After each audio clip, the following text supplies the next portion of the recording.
Of the Sweetwater City Council to order. We'll do the invocation and the pledge. Item number 4 calls for public input. Is there anyone who wishes to speak? We're not anticipating anyone this time, right, Becky? Possibly. Really? I got a phone call this morning. Okay. Yeah. Is it about this issue This issue. from a resident? Domingo Castillo, Mm-hmm. and he was asking some questions, and he was kind of wanting to know what time the meeting was going to be, if it was open to the public, and then, of course, his house, he lives behind the landfill, out there Mm-hmm. at the new landfill, and but he was asking some questions about how is it going to affect the residents, and he seemed interested to show up. So it's possible that he could be here. And I told him, I said, well, wasn't for sure how that's going to operate, because if we give him I guess the 3 minutes to begin with in the meeting, then that's when he'll need to maybe voice his concerns. Mm-hmm. And then, or I wasn't for sure if during the workshop if he would be able to address anything. So Typically not. It's a workshop between the staff and yes, typically I don't. I mean, it's up to the mayor, but I mean, if you want to let him come speak during or after Dana talks or something, but typically you would. Now you can hold this item off until the very end, item number 4, and if anybody has anything to say based on what Dana says or Republic says, then you can do it that way. But I thought we have to have it before. Oh, we do. That's right. Remember, you have 2 ways. You can do it before, or you can do it per item. So if you don't have it here, and if we go into the item and then they want to discuss the item, because that's what we're working is this is one item basically, then they can talk about that item So at maybe that after every item, the mayor would say, public is there comment. any public comment? Yes, ma'am. And then just keep going after. So long as they're able to address the particular issue, because what they were doing is they were going through and voting on everything, and after everything was said and done, then allowing the public to talk, which defeated the purpose. So they said you either had to put it at the very front or allow them to address each topic. Yeah. So I don't mind calling Junior talking to him, because I know him real well. maybe that'll help alleviate some of the concerns or something. Okay. As to what we're doing. He may be thinking we're fixing to start dumping our trash out there at the landfill. He might. Maybe he is concerned. You know. He's out the city limits. Is that saying? right. Yeah. So. Well, maybe we can just keep it where it is on 4, and then go from there. That's the only one we know about the potential. Did he say he was going to come speak or just come? He seemed interested. Okay. Yeah. Okay. To come. But maybe, Mayor, if you call him and he won't even have to show up. I just don't know. Okay. Okay. So for now, we can leave it as item 4, and then we'll see. You could always make that decision day of, morning of, if you needed to. Public input is anyone who wishes to speak. That's item 4. Assuming not.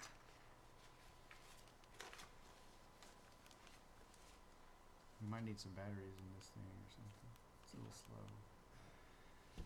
We'll now move on to item 5A, which is to hear a presentation from Mr. Dana Shoney, AICP, Director of Planning and Development Services, regarding current residential and commercial refuse collection services. Dana, we'll hand this over to you.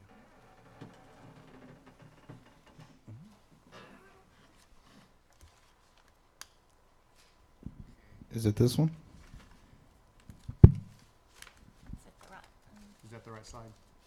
Yeah, that's the right slide. Yep, that's the first one. Okay, so I know we're...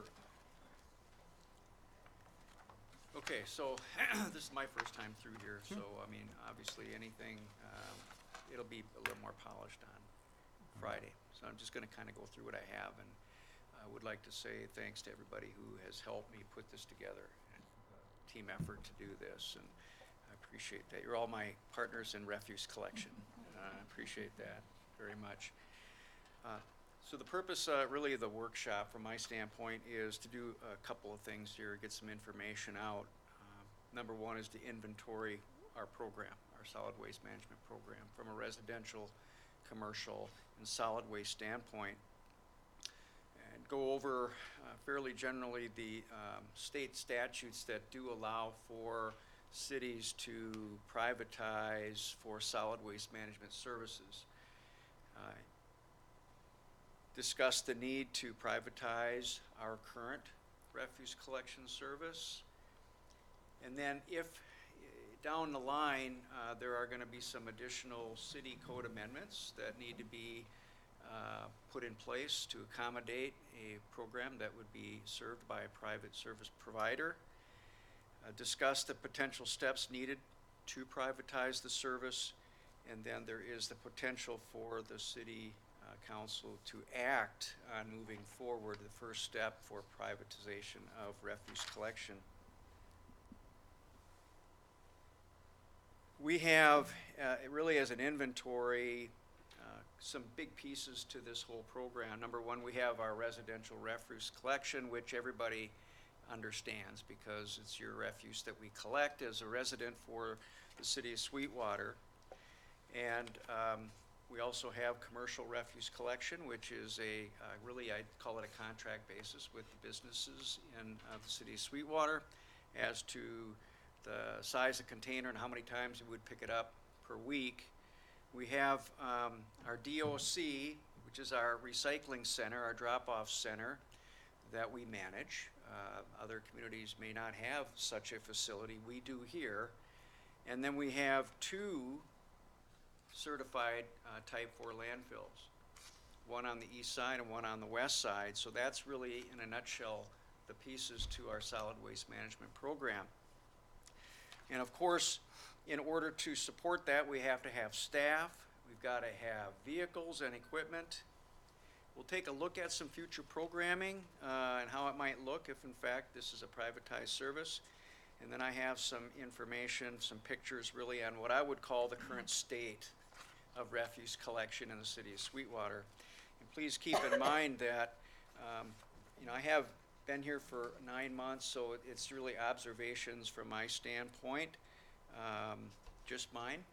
So I've kind of collected what I think you need to see, but you being a resident of the city of Sweetwater longer than I have, you probably know a little bit more about what we have out there.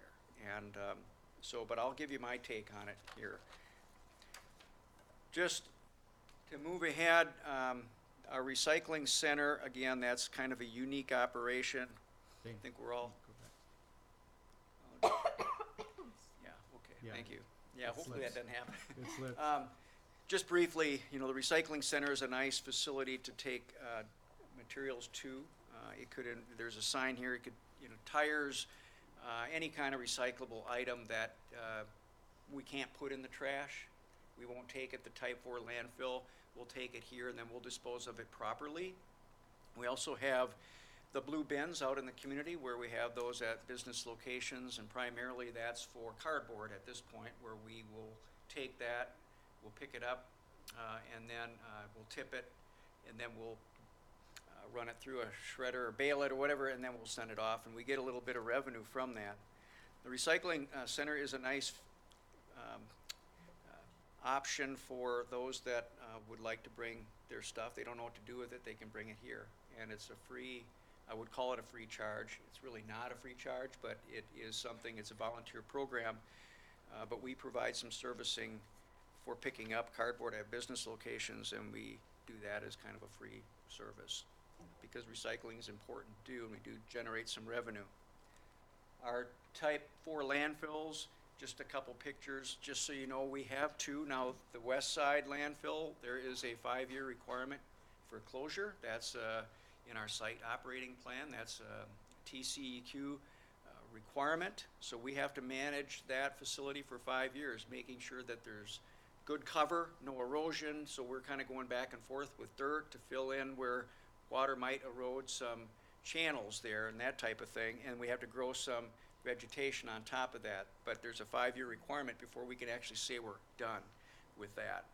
And so there's 5-year commitment. And then our east landfill just opened up October 1st. We got permitted.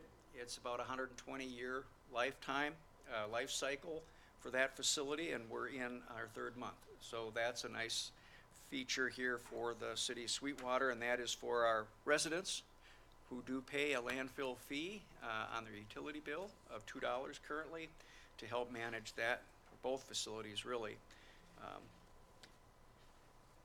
I'm going to get into some pictures now, so please, this is important. What you see is what you see, but it's coming from me to you. So I think that we've got some issues as I look out in the community.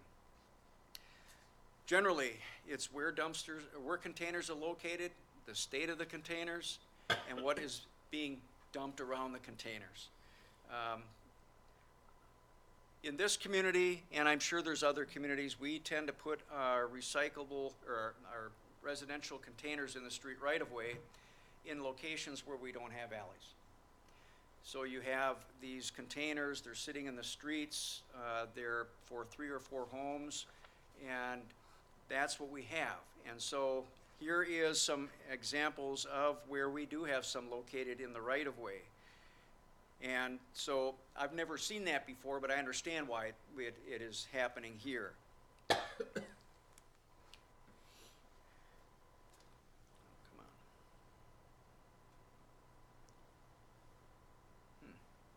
on. Okay, sorry, I gotta flip my sheet too.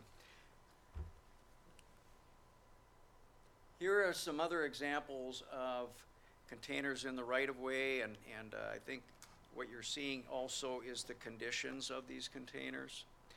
A lot of times the lids don't close, they get damaged, the containers themselves don't look good, they need to be painted, but you know, it's just wear and tear, quite honestly. But this is really kind of the state of what we have out in our community in all locations, quite honestly. It doesn't matter what neighborhood you're in, this is what we have.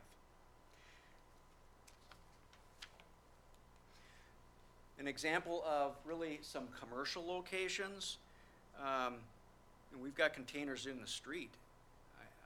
That's probably a safety issue right there. You've got vehicles in the street, you're gonna be unloading these in the street, so you're mixing traffic with refuse collection right in the street, around the pavement. In other communities, you tend to have these on the private property, where they get picked up and they're not in the street right of way. And then here's some locations, I am sure they've been there for a long time, but there's some limitations on some of these properties because there really is no other place to put these. So this is what you have for locating them. And sometimes they're not placed well after they've been tipped either, and you can get a sense of that from these pictures.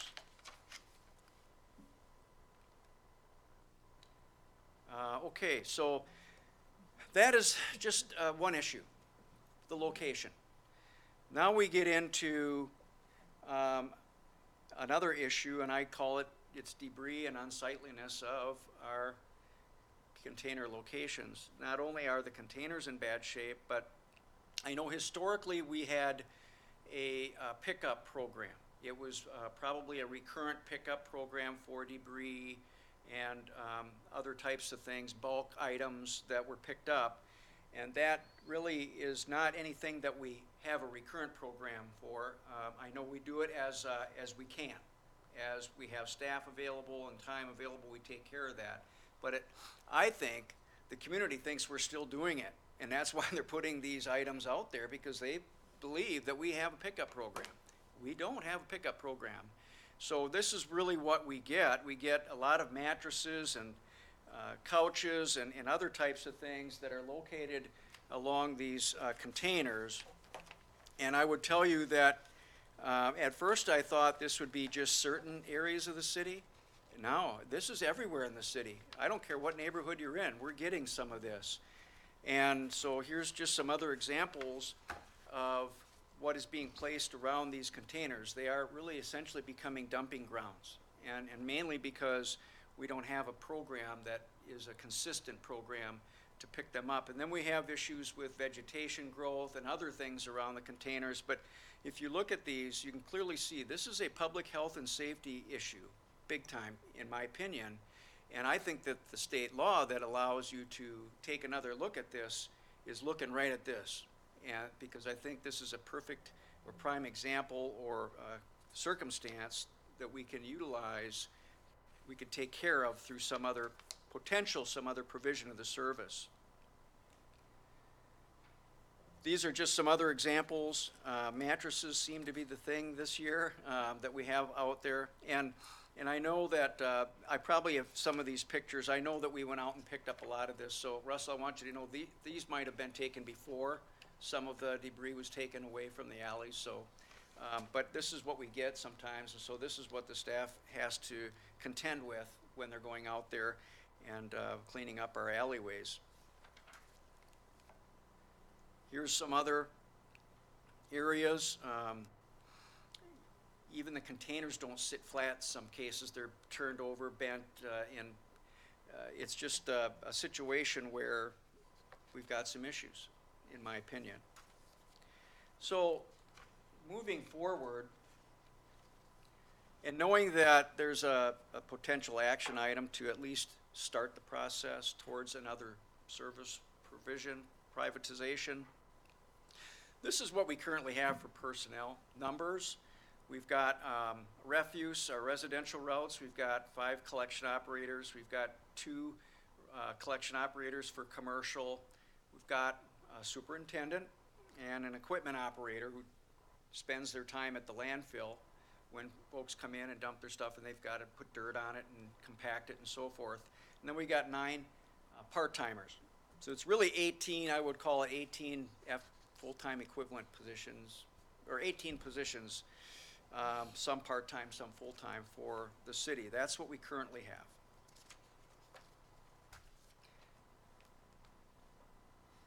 When I was looking at maintenance, and Russell, thank you for this information. This is really good information. We've got our commercial garbage trucks. We've got 4 really for residential. We've got 3 for commercial. And what you see here is really 5-year maintenance costs totaled up. So if you take your residential garbage trucks, there's about $281,000 and some change for maintenance cost over this 5-year period to account for those 4 vehicles.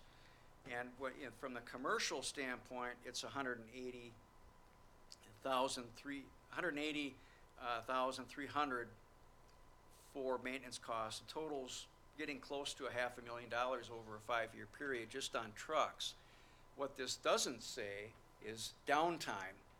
And that's the biggest issue, quite honestly, is if we don't have a truck in operation, we can't provide a dependable service because we're having to catch up and we're in reaction mode most of the time. So the vehicles are very important. We haven't had consistent, occasionally we get all our vehicles out at once, and you know that maintenance is a big issue. At some point, to continue the program, say with the city, we have to look at some trucks because we're having some issues with our current truck, our fleet.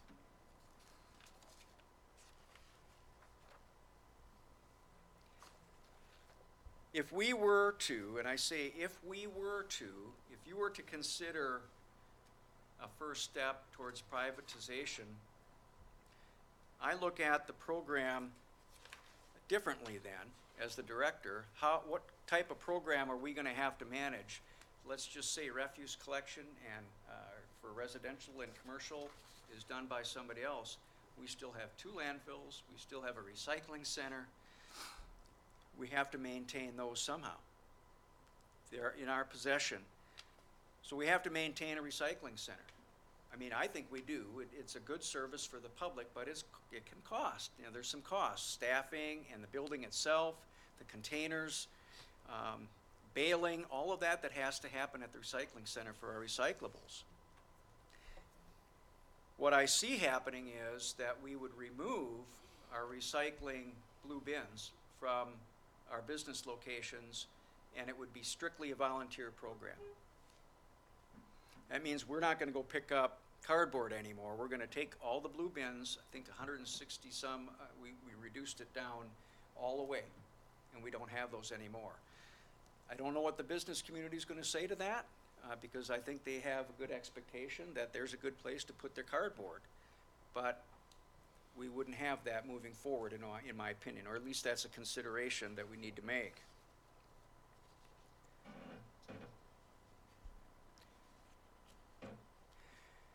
That would be gone. We'd still maintain our recycling center.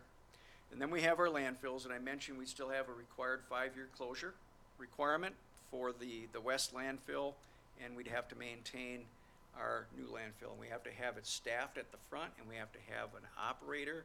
We'll have to have a superintendent to manage the whole program, so there's still some staffing requirements that we would need. And you don't have this on this slide, but from a budget standpoint, I broke it down into categories. This is what I think we'd have to maintain budget-wise to maintain the 2 landfills and the recycling center. And what I didn't say, do some other things, emergency cleanups. There's going to be a transition period in our alleys. People are still going to be putting stuff in our alleys. We have to figure out a way to pick that up too, because if somebody comes in and provides the service for us, that's not probably won't be part of their contract. That's something we're going to have to educate the public about and then transition, clean it up as, you know, the first few years. I see the staffing here with this solid waste, this program doing that. We have enough equipment, we can work it out to where that's just another component of what we do.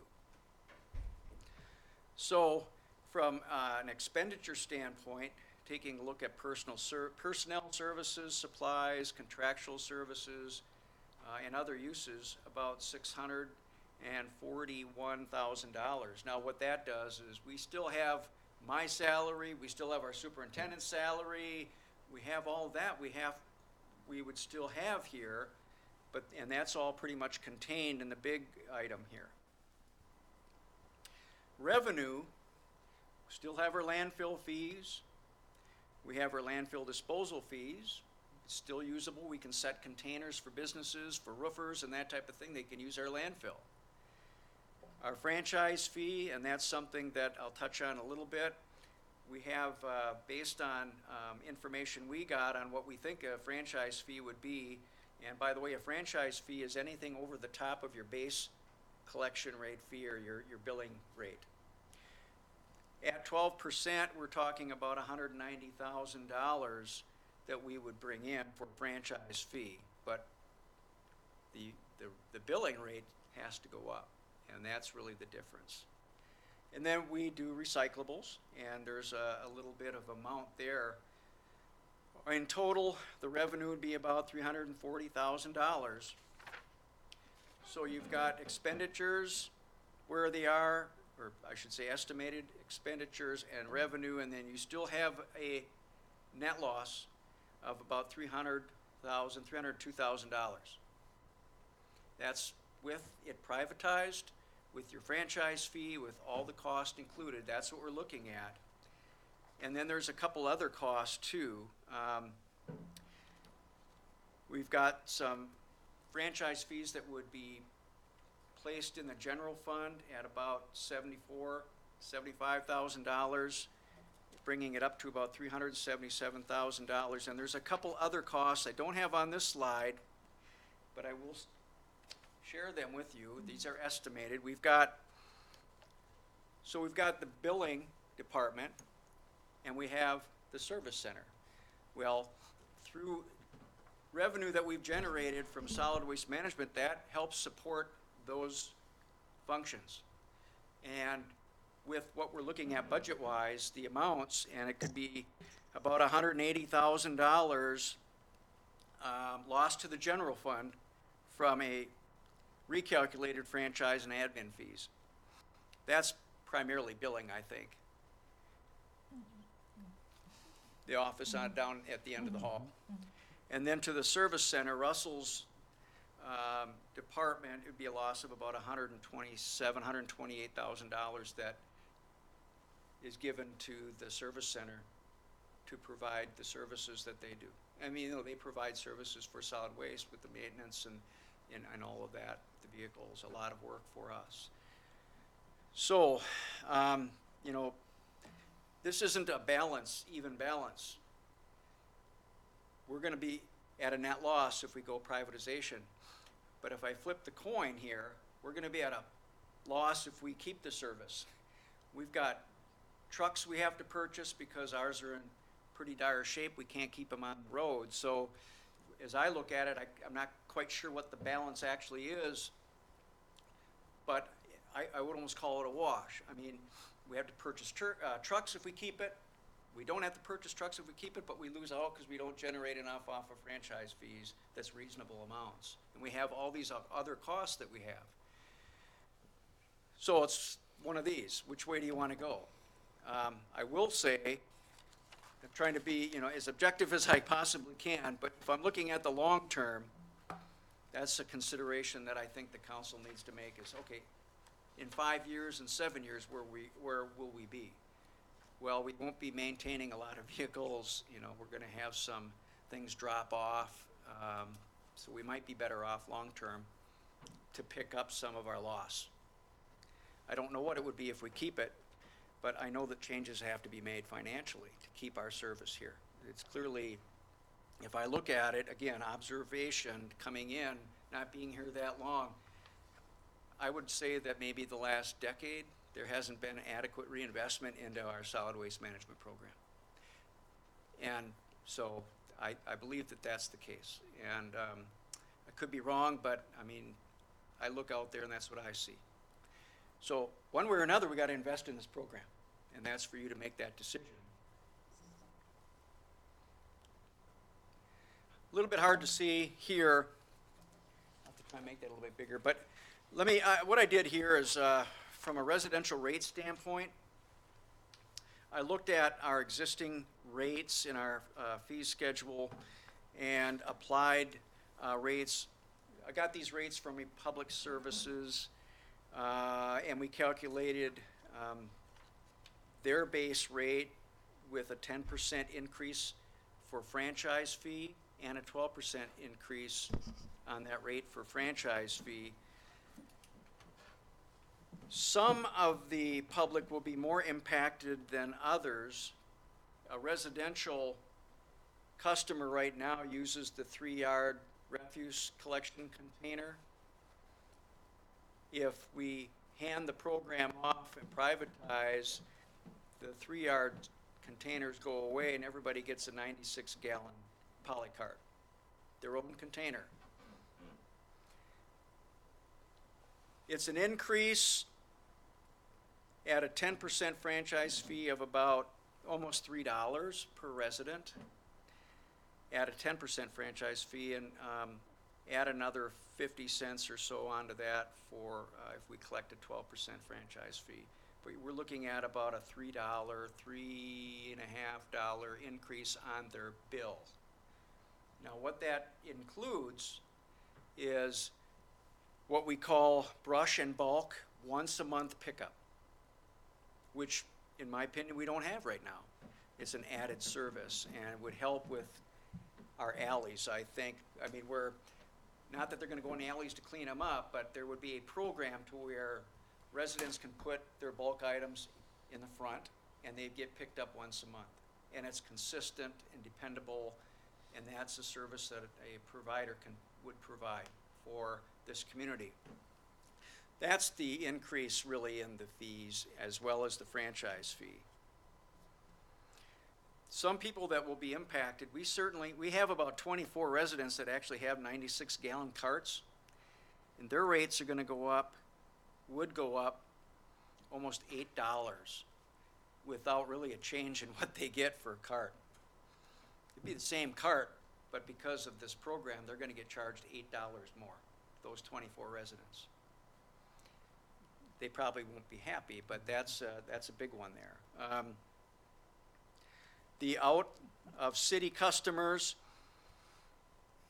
looking at roughly an increase of about just over $5 per resident. The folks that have 96-gallon carts outside the city are looking at about a $12 increase. And we have 139 of those folks that have a 96-gallon cart outside of city limits that would pay $11 more on their bill for refuse collection.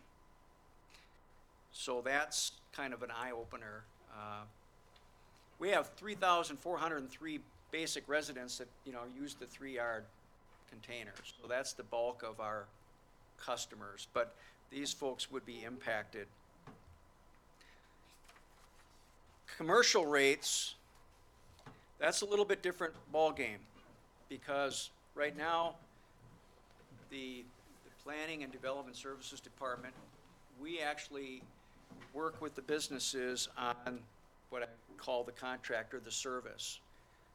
We would set it up, then if they want a, 6-yard container and we pick it up once a week or 3 times a week, we set that up and we work with our commercial refuse collection folks to do that.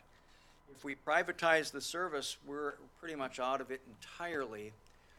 Where we would still do the billing for residential, we wouldn't be doing any billing, we wouldn't be doing any servicing of the commercial accounts. That would all be with the private service provider. So we wouldn't have to manage that at all. So from an operations standpoint, it's all on them. They would set up the accounts with the businesses and move on.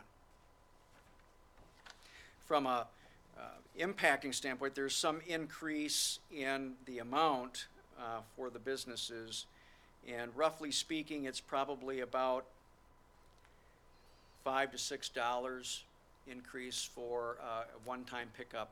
So if you have 3 times, it's 3 times a week, it's $15. But overall, for one-time pickup per container, it's going to be about $5 to $6 increase to the business community. And that's a very general statement. It goes up a little bit as the container gets larger. So it's an increase in rates for the commercial businesses. The city's out of it. They manage it. I didn't have that on the screen, but I will next time. So, okay, here's a utility bill example, and I'll make sure that this comes out better. This was a good idea. Really, if you have a minimum bill, you have 2,000 gallons or less, you can see that your current minimum bill amounts are listed here. For instance, $17.79 for water, $31.68 for sewer. For refuse pickup, it's $24.85. The change, we kind of modified it a little bit. You can see that the refuse pickup rates with a 10% franchise and 12% goes down, but we pick it up with the brush bulk pickup at $4.44.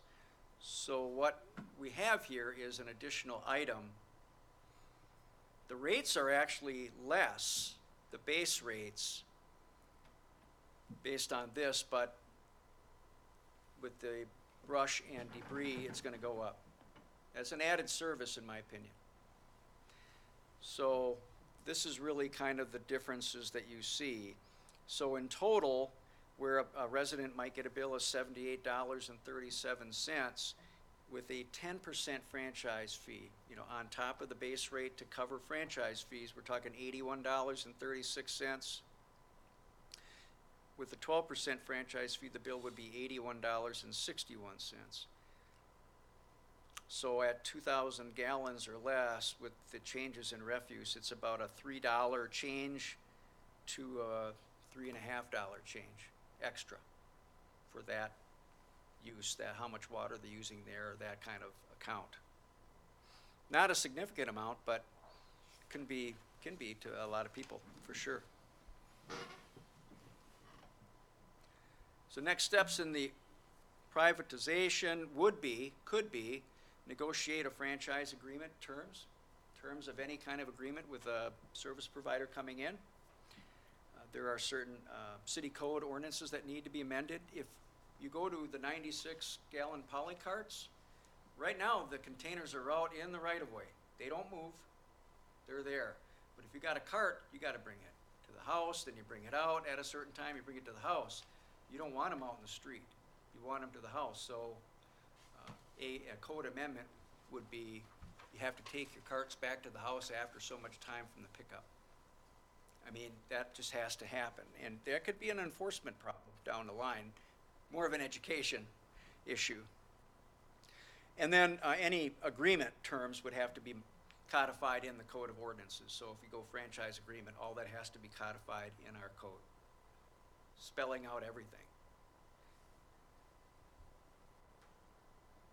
Then the council can consider a negotiated franchise agreement if staff is authorized to work on one with a service provider that would set the rate adjustment, which will increase, not go down.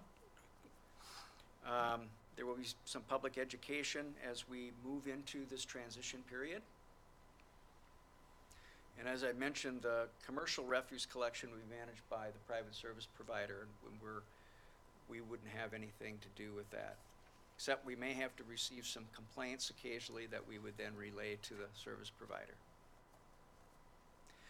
That's kind of the last slide I have, although I did pick up another slide here that I would have. Let me just go over this list. You don't have this because I just put it together. I see some key program issues that need to be addressed, that need to be considered moving forward. Number one is the location of our multi-customer dumpster containers is efficient, but they become dumping grounds for debris and bulk items, whether they're in the street or whether they're in the alley. That's just what I saw. There's no organized debris or bulk pickup items program, no consistent one, in conjunction with the residential refuse collection, meaning there's no follow-up program to pick up any debris items or bulk items on a consistent basis. We normally handle that in a very reactive mode. We'll get a call about a pile of stuff and we'll go clean it up. That's how we're operating right now. Russell, I know, takes his crews out there at certain times, and we appreciate that a lot. But consistently applied is really hard to do. The refuse containers, the maintenance is problematic. It really kind of results in limited replacement of rotted and damaged containers. We have a few out there. We've done a really good job recently of taking the old ones away and putting some new ones back out there. Poor property maintenance exists around many of our residential refuse containers. You can see that from the slides. Whose responsibility is it? Well, it's really the property owner's responsibility, but it's our container. So whose responsibility is it?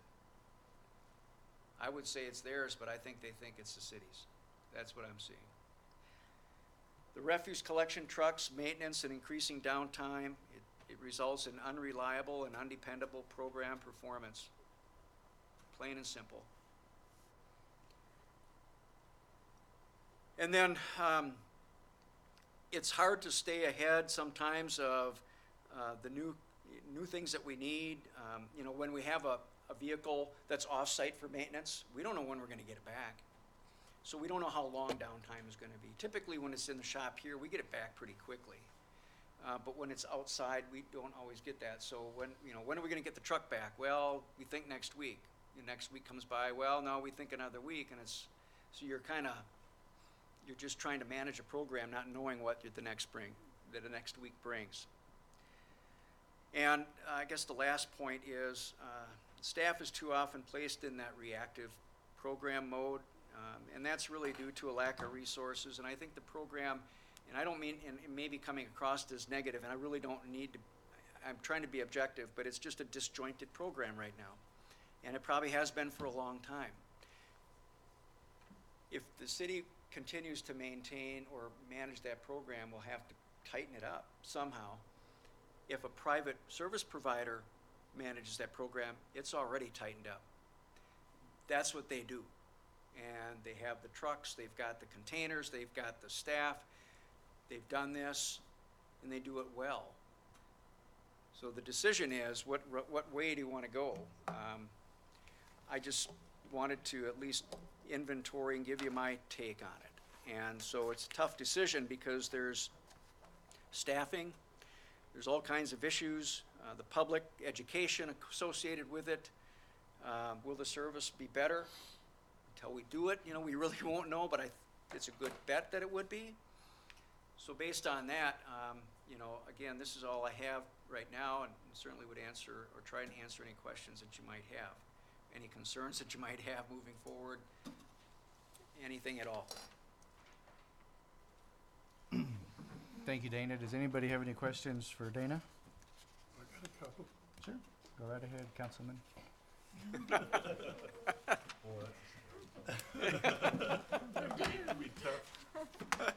On the employees, you know, you stated you had 18 employees, 9 part-time and 9 full-time. What's your plan about the employees? Are we gonna keep some of those to Yeah. help clean up the alleyways after say if somebody came in to privatize? Yes, I do have a plan, and thank you for asking. So I look at it, myself included, the superintendent included, we would be looking at a staff level of about 5.75 staff. Is that all full-time? Or is it- No, that would include 4 part-time employees. And the 5.75 includes them as part-time employees. So I can say we'd have the director, the foreman, the clerk managing the calls, the equipment operator at the landfill. I have a refuse collection operator because we need a driver for our containers, for picking up our containers and taking them to sites and back to the landfill. So that's a full-time. And then I have 4 part-time, 2 part-time recycling center attendants and 2 part-time solid waste landfill attendants. They'd have to be at the site when they're receiving waste from the public.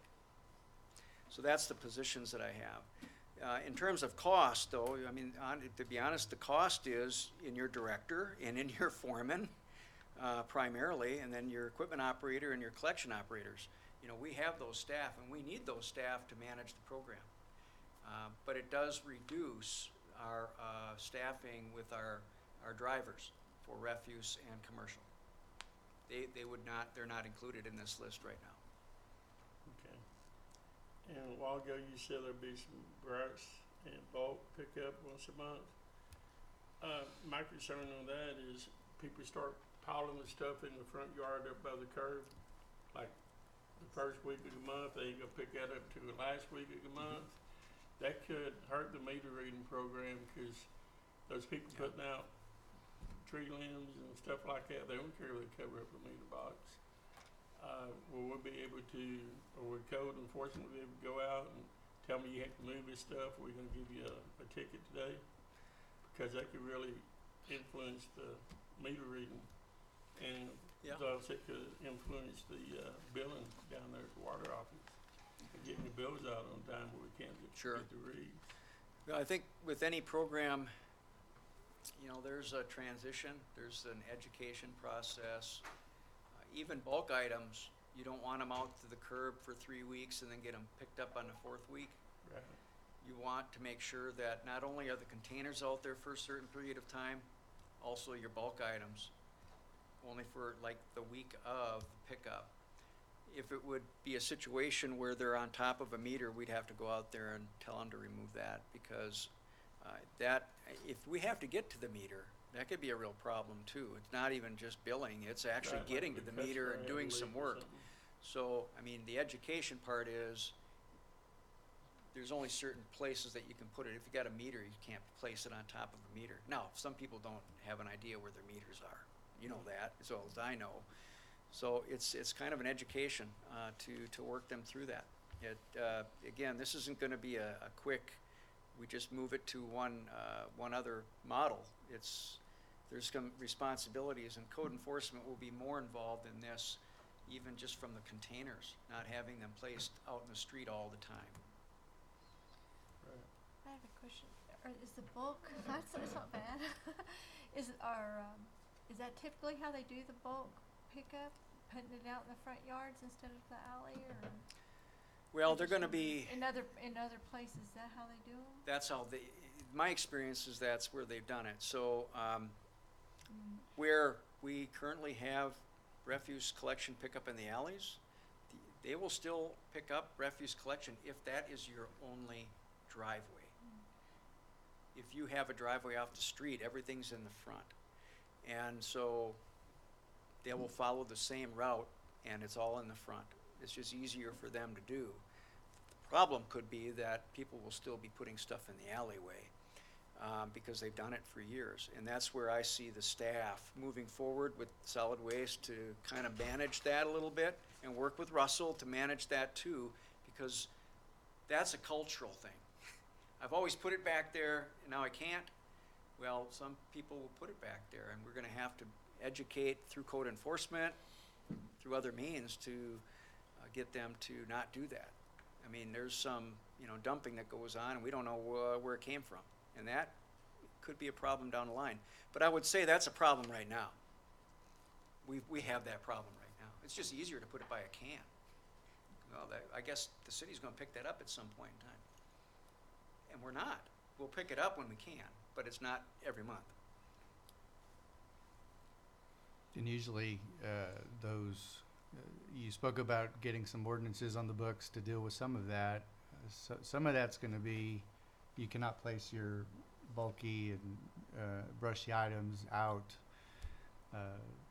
within, outside of 48 hours before the pickup is That's what I scheduled, was or something wondering. like that. I could 24 see that hours. being kind of junky after a Mhm. while. Yeah, you can't put it So- out the month before, the day after they come and pick it up, and Keep wait it in your another month. backyard until it's time. Until it's time, and then code enforcement has to enforce that, and we gotta do our best to educate the public as to what those parameters are, but, and same with the containers, like you mentioned, Dana, you need to take them out. You can only take them out, by whatever time the day before. Usually it's like a 24-hour. Something like that. There's a window where you can have the container out, they pick it up, Right. and then they put it back down, and it's empty, and then you have a certain amount of time by the end of the day, that day, to come bring it out of sight into your Right. garage or your carport or by the side of your house or something. Yeah, and there's rules on bulk items too. Brush primarily. Mm-hmm. 8-foot lengths only, or 4-foot lengths 4, only. yeah. They have to be cut, they have to be bundled, But I can tell you on some of the pictures here, that's not happening. They're No. just throwing it. So we have that problem right now. Tied with a rope. Yeah, that's gonna be Will hard. the rates be locked in for 2 years or 3 years or? my understanding, based on the information we got, is that, and Joe will talk about it, it looks like they're locked in for the first 3 years. And then they go up 3.5% for the next 7 a year. Wow. That's what they have projected. And have you looked at those numbers to kind of get a projection of how things are gonna come and go as far as, cause we're gonna, at 3 years, we're gonna be almost at the end of our service life of being committed to the West landfill. What are we looking at, our projected profit loss margins looking like at that point, if they go up 3.5% every year and we're coming off of that maintenance cost? Well, again, I have to get a little bit more on how that affects the franchise fee, because the rates are gonna have, the franchise fee's off the base rate. It's at 10 and 12% no matter what. So from that standpoint, that remains the same. The 3 years was to really allow us to sort of build some capacity in our program. If we need to request another $1 on our landfill fee, or another $1 on that's going up in your billing, but to account for additional revenue to carry that service, it gives us, we're not adding rate on at the same time they are. So the first 3 years would be very important for us to make sure that we can reduce that impact that you're talking about somehow. To generate some revenue to carry the programs. Okay, and if you're talking two sides of a coin here, so if we were to maintain the system that we currently have, is there a difference in pricing between a commercial truck and a residential truck? And if so, what are those dollars looking like to replace each one of those units, and what do they do for being replaced? I'd probably defer that to you, Russell, just, Right now, we're looking at 290,000 for a commercial truck and 260,000 for a residential truck. Okay, and currently with our 5-year maintenance costs, we're basically replacing a truck every 5 years. Well, those are set up on 10 And years. maintenance costs? Yes, those are set up on 10 years, so it would be, But what we're spending out of pocket right now on maintenance maintenance. costs, It's gonna be less because you're gonna have, obviously, when you buy a new truck, you're gonna have warranty. Warranty issues come up and it's gonna go back to the shop. sure. Those costs are gonna be cut down from what we currently have. We've got 2006, 2007 with 300 and 50-some odd thousand miles on them. Mhm. 2 of those vehicles have already got new engines in them. So, you know, you're gonna look at cutting your costs down because simply you've got new trucks with warranty. The only thing we're gonna be doing more than likely is gonna be brakes, service, small tune-up issues. So, you know, those costs are gonna be down. Like those two trucks, I think one was a hundred and something thousand, one was 85,000. Those are the two trucks that a motor probably had to be put in, right? Yeah. What was the motor cost? 40, 50,000 for one of those? The last one we did was at 33,000. So really, it ain't about $8,000 a year of maintenance. You know, Breaking that over 5 cost, years or it's, something it's, like that. it's a little over Annually- 10,000. Annually for the whole, well, you've got those figures there, so, Yeah. I mean, as far as Without the maintenance. motor costs, without having to motor, replace motor. yeah. So you just take about 70,000 out. And so since, Out of the 6 trucks that you got are over 10 years, right? Mhm. The newest one is a front load 2016 Yeah. Mack, and then the other front load's a 2009, and the newest residential side load truck is a 2010. So each of them, except with the exception of the newest front loader, is aged. You know, we wish, just between us here, we wish we would have been in position back when the motors come up that we could have bought a new truck, but we just simply did not have the money to do so. I mean, so what do we do? 250,000 versus 30,000 to keep that truck going a little bit longer. Right. So it's kind of like dealing with what you got, make it work. and all these trucks are gonna be tipping the containers off of the right-hand side, For residential, whereas right now, we're having to drive on the wrong side of the road to tip a lot of our cans. I think so, yeah. Mhm. I mean, All they're the- gonna be better the carts. equipped. Yeah, Yeah. they have to do that with the carts. 'Cause That's right. We've had some close calls when they were trying to merge back into the right side of the road. It's kinda like the whole parking against the flow of traffic when you come Sure. across, so that would alleviate that safety issue there. Yeah, it would be 1 container per resident. And, so it would look a whole lot different. If you ask me, how would it look? I think it would look a whole lot better than it does now, in my opinion. The way that we have our containers set, and, you know, we've got some bad ones out there. New containers from the service providers are all gonna be polycart containers that are in pretty good shape moving forward. So just from an aesthetic, I'm more interested in the public health and safety, but if I added aesthetic, it does provide some makeover for this community from a refuse collection standpoint. And I really believe that. And that's comparing other communities and how their service looks and, you know, what they're using. So, you know, the other is that we'd always have a truck, we'd always have a driver. 2 things that we're really struggling with right now.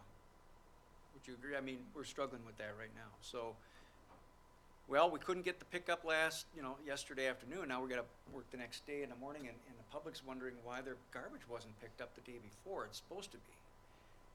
That would go away, you know, the calls, not that we can't handle them, but, you know, we're gonna get some complaints moving forward, but that's gonna lessen.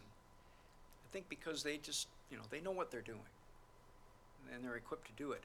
So if I'm sounding like I'm, you know, moving that direction, I would pull back now and say, financially, it's a loss. One way or another, whatever you decide, it's a net loss, based on what you see here today. Not a real good decision you have to make, you know, but it is a decision that needs to be made. Dan, real quick, So- I meant to ask you this a while ago. On the commercial accounts, you said that the city'd be completely out of it, we wouldn't manage it, we wouldn't anything, right? Mhm. So, do they have to use the vendor that we go with, or are we basically deregulating for the commercial accounts? And they can go to BFI or, West Wrangler or KW, or they pick their own vendor? Well, they would just replace us, right? It would replace our service. I think that we have other service providers in here somewhere. I think it's a question we can get an answer to. But I don't think it's, I mean, it's a franchise operation. If we put it in the code, then I think that they have to go with Yeah. Republic Services. Yeah, they get the franchise from the city to do that business exclusively in city water, But the franchise, really, if I understand, the which is typical. fees That's are the way they based do on it. residential, but the commercial is, you know, they could go, if I was going to tip, or if I was having a project here, a roofing project, I'm not sure I have to go with Republic Services. But if I'm a business and I have a continual pickup, I think I do, the way that it's set up. Well, I mean, you can come to us for a roofing project. We'll have containers and we can take it out to the landfill and charge you too. We'd be one of the competitors then. I just wanted to clarify, because when you said that we'd be completely out of it, I just wanted to make sure that it wasn't a deregulation where we could start having like 5 different trucks in town driving around picking up refuse as well. Of the drivers that we've got on these trucks, what is how long have they been with us as far as the bottom? Every one of them got a long length of time, or?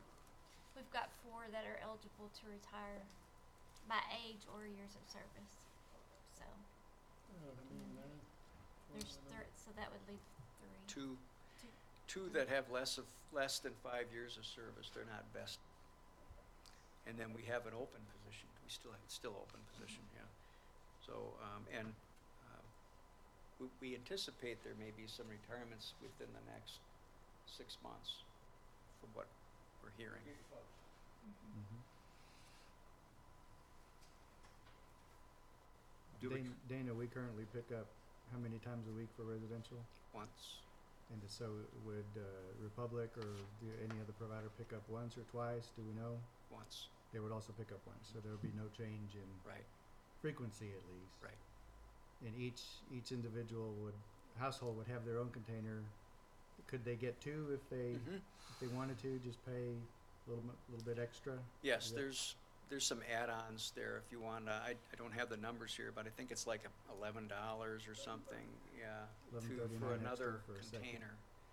And interestingly enough, you know, our franchise fees are, you know, we would generate a little bit off of Off of that. additional container that the residents would pick up. So there's that. Now, in terms of times per pickup, that residential is gonna be 1 time a month and then 1 time bulk debris pickup. Mhm. That's the program that's been proposed to us. Commercial is between them and the commercial business, as it is right now with, And I guess the way I'm looking at it, it's kind of a save on our part, because like where some of us reside at, they're having to come by and pick it up twice a week, because we've got people dumping on us that don't reside in the area or in the city at all. And so we're coming back around and picking it up twice a week. yeah, and some of that may be that we're missing it. I don't know.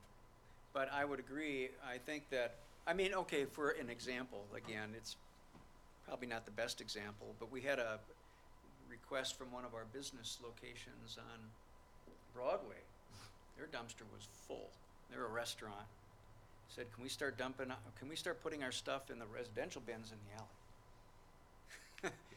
Because we don't have this picked up, because I don't think we had a truck that day, and so we were kind of scrambling. So we said, of course, you know, where else are you gonna put it? So some of that is happening, I think.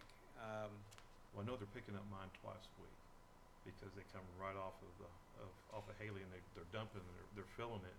They come by the first part of the week. I mean, I watch them pick them up. Sure. And so by the time the end of the week comes around, it's already full again, because we've got people from other parts of the city that are dumping there.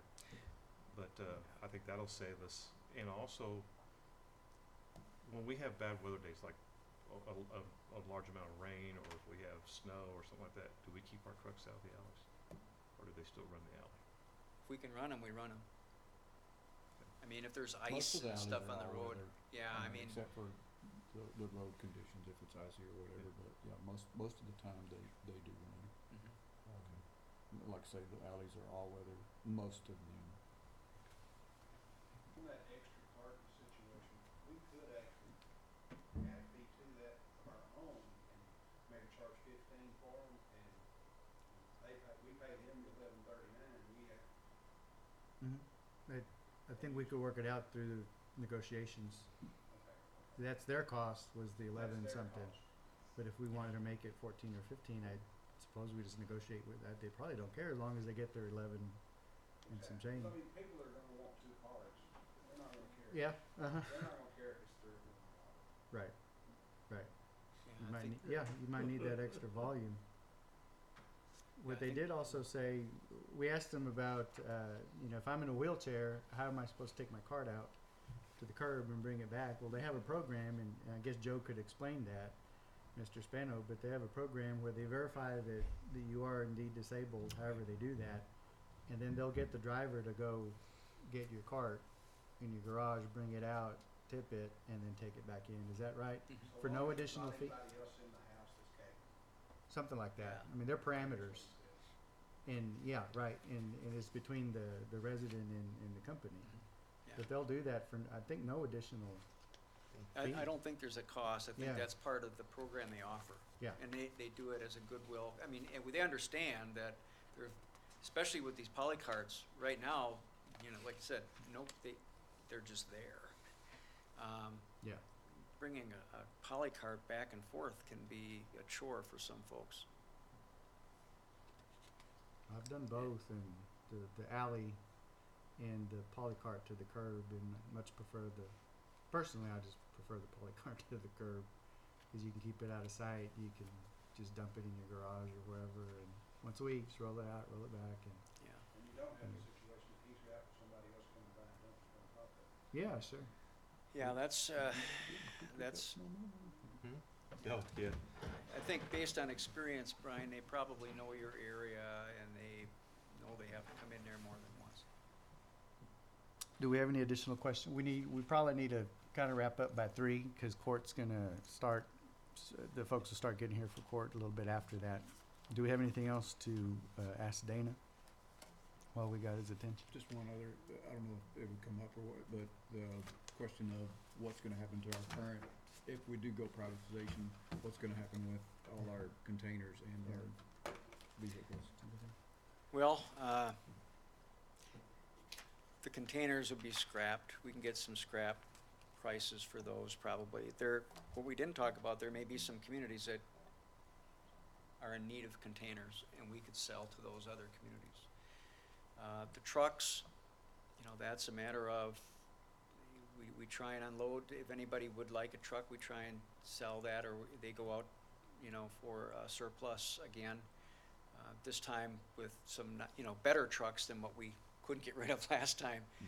But yeah, I would see that happening. And there may be a community out there that's looking at a truck at a price that they can afford, and we would entertain that option, I think. So we Russell. would totally sell everything, or get rid of everything. Yeah, I don't see any reason why we'd keep our containers, because they won't be the same ones, and the whole program would be kind of handed off to the private service provider, So so, after that, we would totally be reliable on privatization. yeah. We'd keep one truck, right? One truck, because we can set containers yet, so we can do projects, we can do cleanups. We wanna set a container somewhere, we can do that, and we can do that on our own with our own staff. So there will be some containers that we'll keep for that, but very limited amounts, and variable sizes. Our roll-offs, for instance, we'll keep. And one more thing before we move on to the Republic presentation, which I'll go through. We do have a current agreement with the city of Snyder to tip at their landfill on a minimum tonnage type of agreement. We have been taking some of our tonnage to Republic in Abilene and kind of been splitting that. But we do have an agreement with Snyder that's ongoing until sometime in 2020. I can't remember the month where that ends, but we would have to give some type of notice, 6 months. 6 months notice to Snyder that we would no longer be requiring their services. What we haven't got anything in writing from Republic, but maybe I have an email, but we certainly heard from them that Republic would either continue to take that tonnage, that minimum tonnage to Snyder through the end of the agreement, or they would just buy us out of the agreement. and it's 100,000 plus. Something like that, yeah. Something like that. So if you guys, Mayor, or the council were to give me authority to negotiate with Republic to move forward, that would be part of the agreement. They would pay through the end of the current Snyder landfill agreement, and they pay those charges, not the city. So we would need to get that in writing. So that may come up from somebody on Friday. Yeah, best us to answer that probably, and I don't know what Joe might say. Might say, yeah, sure, why not? But Yeah. you know, the other option is, and again, thinking ahead, if Mhm. we're getting into the unknown budget-wise, is that 6-month provision, should we keep that? And then we're gonna get into the next budget cycle, right? We're gonna start looking at the budget for 2020 and 2021. Mm-hmm. We might be able to work through that process to kind of transition better while we're still managing the service for that 6-month period. It's just another option. It might feel better from a budgeting standpoint that we have better numbers to go in with that we would propose for the next budget year. Hmm. Gives us some time to work through that, maybe. Yeah. Just a thought. Okay. But if we go privatization, if I remember correctly how this all works, if we were to go that route, it's turnkey. There's no more tipping fees, there's no more nothing. It's all built into our cost, correct? Mm-hmm. Into our cost, our Yeah. billing. I mean, our plan, if Yeah, they don't send us a bill. they for don't, like right tipping. now, we're charging customers a certain rate for pickup and we remove it, but we're paying tip fees on top of that. Mhm. So what I'm asking is if we go with them, there is no other fees. It's all inclusive, It includes, the Yeah, it'll pickup, include the everything, yeah. everything. all transportation, together. We just have to handling, pay the them. tipping. Yeah. Right? We just have to pay, because we collect, Yeah. we have to pay the private service provider, but it's all included in that billing. Okay, I think we should go through Joe's thing real quick. It'll give us an idea of what he's gonna say and the type of questions that, thank you, Dana, good job, that could be asked of him. Like I said, he's trying to get some business, so he's gonna come at it a different way than Dana or anybody on our staff would. But that's what they do. So, enhanced service delivery, upgrade of service to the customer. I think we would all agree with that. The fixed lid wheel carts not only provide a uniform appearance on collection day, they also reduce blowing trash, odors, animal scavenging, and health concerns. A lot of our rusted out containers, don't have the lids on anymore. They're open because the residents leave them open when they throw their trash in there. No mismatched containers, bags, or other unsightly set outs. They're all going to be uniform, all the same. Residents are saved the hassles of having shared containers overloaded by other users, which we just talked about. Let's see here. Sustainability from an environmental standpoint, automation makes the most sense. Full automation is the most efficient means of refuse collection. Moving from shared to automated collection increases the number of households served per worker per hour. I remember the days when I started in city management, we were still making every resident buy their own container, and our guys would pick them up and tip them into the back of the truck. And I mean, the back injuries and the neck injuries and shoulder injuries, and that's just been within my career. So now the fully automated is just, they line it up, the arm comes out, it's robotic, it tips, and it's a nice thing to see. Those trucks will all be brand new, is what he was saying. They'll once they get something concrete from us, if we get to that point, they'll order brand new trucks that'll service Sweetwater only. Let's see here.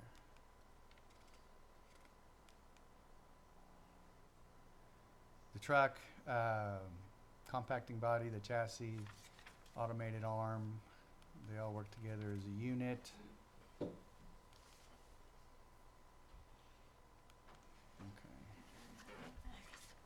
I know, yeah, we need new batteries, Becky, I think. We did? I don't know what I'm doing wrong then. Oh, Okay, okay. yeah, we need new batteries, I guess. So that's the local team that'll service Sweetwater if we get to that point. They'll do residential, commercial, the roll-off, and then the bulk collection services like Dana talked about. They do have the experience. This is what they do. They're a Fortune 500 company, at least. They make billions and billions of dollars over the year picking up trash. They've got their plans, their local base of operations, which is, right now it's Abilene. They've talked about adding a yard here at some point if it gets to that point, but no promises. Local experience folks from around the area, local supervisors and managers. Mr. Spano, I believe, is out of their San Angelo office, but works, of course, this region.